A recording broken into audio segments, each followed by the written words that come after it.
Boa tarde, meus irmãos. Hoje irei citar um texto sobre teologia da prosperidade, com o título de As heresias da teologia da prosperidade. Esse texto, escrito por Gilson Barbosa, e será lido em texto securitário rodado. A teologia da prosperidade trata-se de um movimento e não uma seita. São conhecidos por outros nomes tais como Confissão Positiva, Evangelho da Prosperidade, Movimento da Fé, Palavra da Fé. Não é uma denominação, mas seus ensinamentos podem estar esmiuçados nelas. Ainda que não seja uma seita, seus ensinos são heréticos. O herege é aquele que se desvia do alvo principal, e as heresias são os ensinamentos desfocados do alvo ortodoxo proposto pelas escrituras sagradas. Mary Baker Eddy, como a crença em visões, profecias e revelações fazem parte da cosmovisão pentecostal. Foi no pentecostalismo que os pregadores da prosperidade encontraram terreno fértil para a proliferação e manutenção das suas heresias.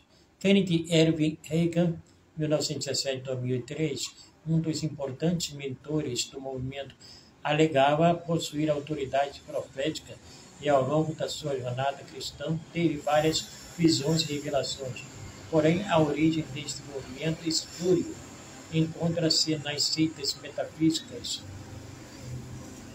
do início do século XX, nas áreas próximas a Boston, Estados Unidos da América, e nos ensinamentos de Mary Baker Eddy, fundadora da seita norte-americana Ciência Cristã.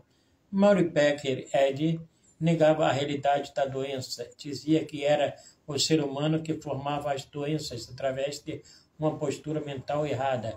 Para ela, uma atitude mental que considerasse a doença uma realidade poderia agravar o quadro do doente. Compreender que a doença é formada pela mente humana, não pela matéria, nem pela mente divina, acaba com o sonho de moléstia. É tratamento mental errôneo fazer da doença realidade, considerá-la como algo que se vê e se sente, e depois tentar curá-la pela mente. Não é menos errôneo acreditar na existência real de um tumor, de um câncer, ou de pulmões afetados, enquanto argumentas contra a sua realidade do que de o paciente sentir. Esses males, segundo a crença física, a prática mental, que considera a moléstia uma realidade fixa, a doença ao paciente, e esta talvez apareça sob uma forma mais alarmante. No momento oportuno, explica aos doentes o poder que suas crenças exercem sobre seus corpos.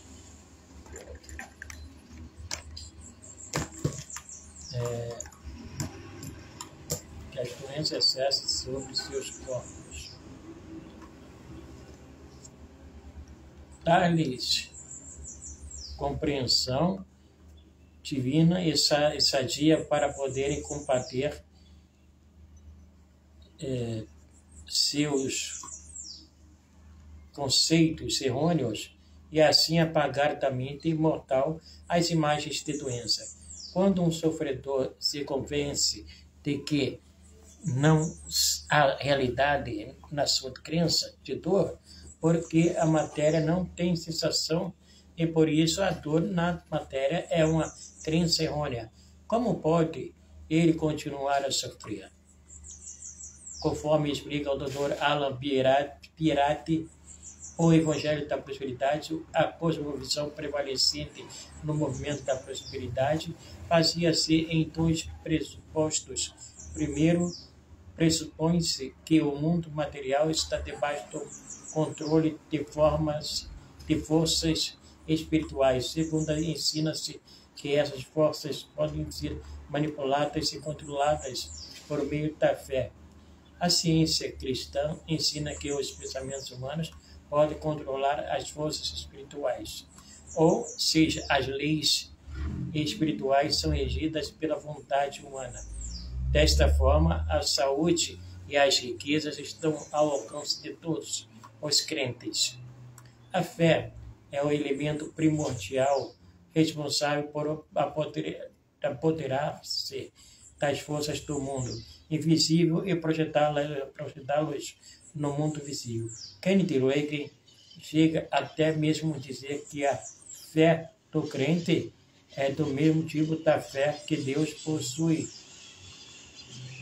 Deus disse: haja luz e houve luz, haja firmamento e houve firmamento, haja luzeiros no firmamento e houve luzeiros no firmamento.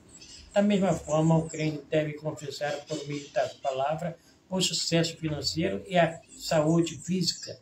Afirma também ser errado dizer a Deus na oração: se for da tua vontade, pois isso demonstra dúvida. Ocorre, porém, que por sermos humanos limitados, não oniscientes, não sabemos o que nos acontecerá daqui a um segundo. Por isso, confiamos em Deus e submetemos a Ele as realizações da nossa vida futura. Ouvi numa escola dominical um professor, Dr. Eliseu de Souza, dizer que uma criança, por exemplo, sabe o que quer, mas não sabe que não pode ter ou fazer o que quer.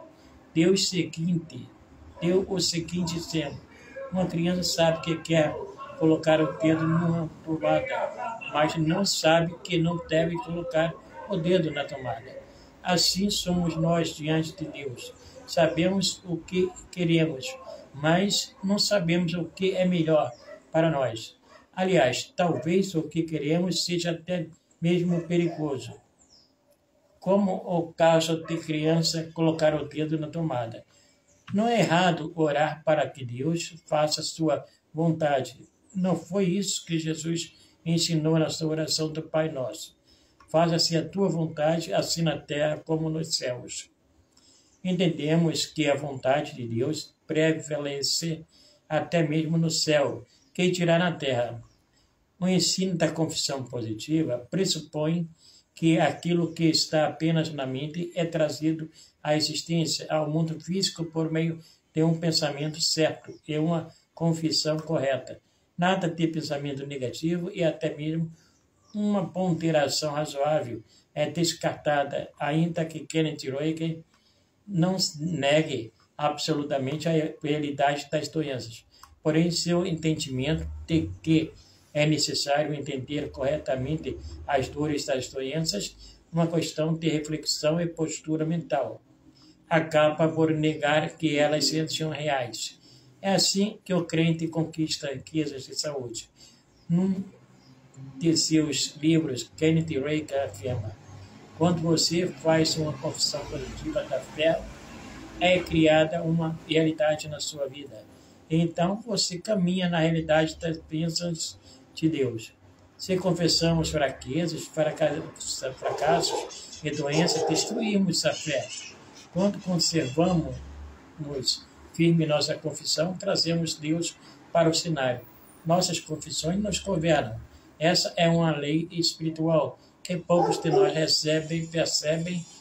Eu falo para as pessoas o tempo todo: se você não está satisfeito com o que tem na vida, então mude o que você está dizendo. Você criou o que tem em sua vida com suas próprias palavras.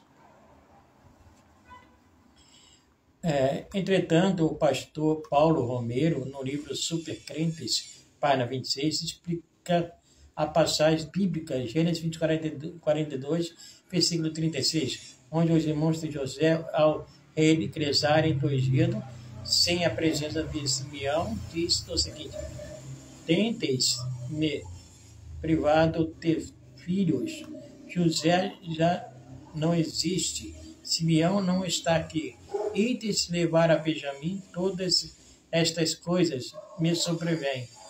Note que ele diz algo